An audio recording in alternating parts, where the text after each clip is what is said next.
Assalamualaikum warahmatullahi wabarakatuh.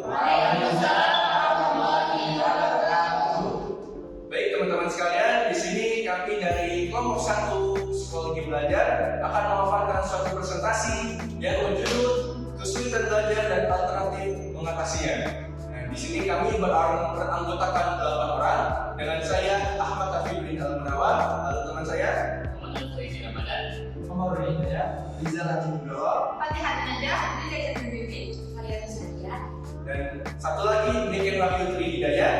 Penasaran bagaimana dengan presentasi kami? Cekidot.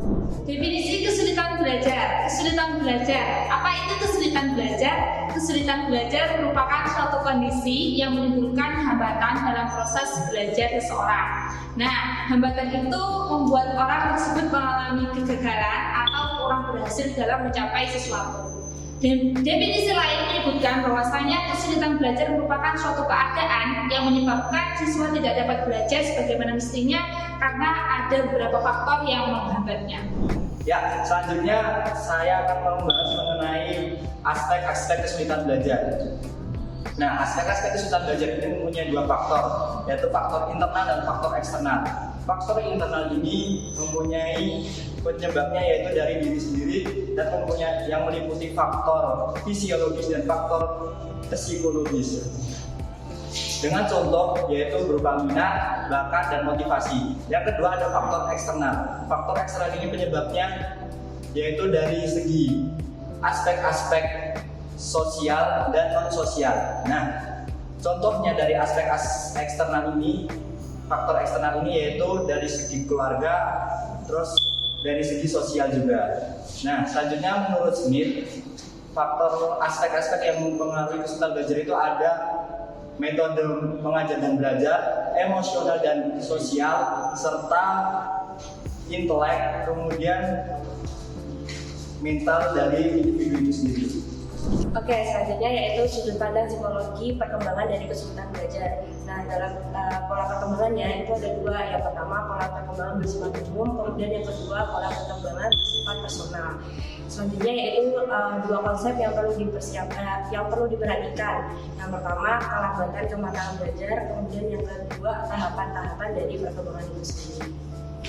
Baik, selanjutnya saya akan menjelaskan mengenai perwujudan dari perkembangan kognitif. Nah, perwujudan perkembangan kognitif ini menurut Feynman 1981 dapat dilihat dari perkembangan bahasa dan juga matematika.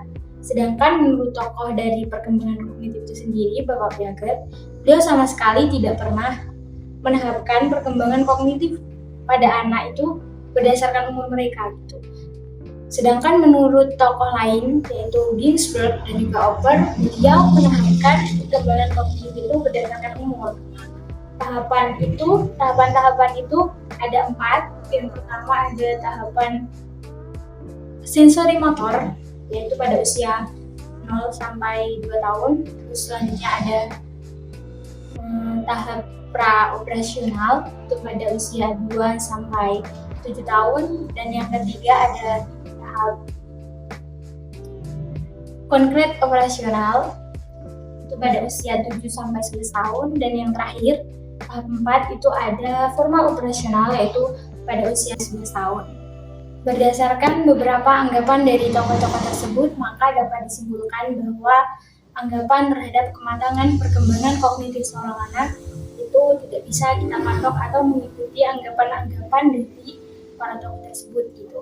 Karena setiap anak memiliki waktunya masing-masing berkembang dan setiap anak juga memiliki problemnya masing-masing dalam proses perkembangannya. Nah, itu menjadi suatu tanggung jawab baik dari orang tua ataupun dari pendidik untuk membuat suatu lingkungan yang dapat mendukung proses pematangan dan perkembangan kognitifnya. Materi yang selanjutnya yaitu mengenai indikasi bagi kesulitan belajar. Terdapat beberapa indikasi teori behavior bagi kesulitan belajar. Yang pertama yaitu pembelajaran langsung merupakan pembelajaran yang lebih efektif. Yang kedua yaitu pendekatan pembelajaran langsung dapat digabungkan dengan pendekatan yang didasarkan atas gaya belajar anak. Kemudian dan yang ketiga yaitu bagi anak yang kesulitan belajar perlu usaha yang lebih banyak dari guru untuk membantu mereka melalui tahapan-tahapan belajar bila dibandingkan dengan anak yang tidak berkesulitan belajar. Baiklah, yang selanjutnya yaitu jenis-jenis kesulitan belajar. Apa sih jenis-jenis kesulitan belajar itu? Nah, kita akan mengidentifikasi kira-kira apa saja yang menyebabkan adanya jenis-jenis kesulitan belajar. Nah, dalam hal ini ada 4 poin dalam jenis kesulitan belajar. Yang pertama yaitu learning disabilities. Apa itu learning disabilities? Learning disabilities adalah ketidakmampuan seseorang yang mengacu pada gejala di mana anak tidak mampu belajar atau menghindari yang namanya belajar, sehingga hasil belajar yang di bawah potensi intelektualnya, kegagalannya dalam belajar yang sering dialami oleh anak-anak adalah faktor pemahaman, penggunaan pendengaran, berbicara, membaca, mengeja, berpikir, menulis, menghitung, dan keterampilan sosial. Itu yang pertama. Lalu jenis yang kedua yaitu ada yang namanya underachiever, atau di bawah suatu penghargaan. Underachievement adalah suatu fenomena manusia yang universal dan menjadi ciri khas seorang individu. Nah, yang mana hal ini contoh kasusnya yaitu ada seorang siswa atau siswi yang dalam peningkatan pembelajarannya itu kurang. Yang sebelumnya mereka pernah yang bisa jadi ranking 1 di kelas, mungkin di tahun sebelumnya itu mengalami suatu penurunan. Nah, ini sebenarnya ada beberapa yang harus kita identifikasi. Nah, ini salah satu jenis kesulitan belajar yang kedua. Oke, melanjutkan materi dari Mas Afid. Slow learner adalah siswa-siswi yang lambat dari pemahaman maupun proses belajar, sehingga ia membutuhkan waktu yang lebih lama dibandingkan sekelompok siswa atau siswi yang lainnya yang memiliki taraf potensi intelektual yang sama. Yang kedua atau yang terakhir, hiperaktif, yaitu ciri anak ini tidak bisa duduk diam di kelas. Contohnya seperti sering berlarian dan lain sebagainya. Terima kasih. Baiklah, selanjutnya itu usaha mengatasi kesulitan belajar. Usaha mengatasi kesulitan belajar di psikologi behavioral memberikan sumbangan teori-teori penting dalam mengajar anak dalam berkesulitan dalam belajar. Banyak alternatif yang dapat diambil pendidik dalam mengatasi kesulitan belajar para peserta didiknya. Akan tetapi sebelum pilihan untuk terlebih dahulu melakukan beberapa langkah penting sebagai memberikan langkah-langkah penting, yaitu sebagai berikut. Yang pertama yaitu menganalisis hasil diagnosis, yaitu menelaah bagian-bagian masalah dan hubungan antar bagian tersebut untuk memperoleh pengertian yang benar mengenai kesulitan belajar yang dihadapi oleh peserta didik. Dan yang kedua yaitu mengidentifikasi dan menentukan bidang kecakapan tertentu yang memerlukan perbaikan.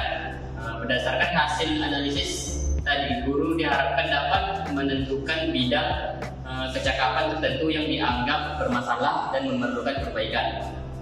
Dan ada pun yang ketiga yaitu menyusun program perbaikan, terutama program ketiga remedial. Setelah langkah-langkah di atas selesai, kemudian guru melaksanakan langkah selanjutnya, yakni melaksanakan program perbaikan. Dalam hal menyusun program pengajaran atau perbaikan, sebelumnya guru perlu menetapkan hal-hal sebagai berikut, yaitu yang pertama tujuan pengajaran remedial, yang kedua materi pengajaran remedial, yang ketiga metode pengajaran remedial, yang keempat alokasi waktu pengajaran remedial, dan yang terakhir yaitu evaluasi kemajuan siswa setelah mengikuti program pengajaran remedial. Baik, itu tadi pemaparan dan presentasi dari kelompok kami tentang kesulitan belajar dan cara alternatif mengatasinya. Mohon maaf apabila ditemukan ada kesalahan, apabila ada hal yang baik silakan diambil, dan apabila ada hal yang negatif silakan dibuang jauh-jauh. Sekian pemaparan dari kami. Akhirul kalam, selamat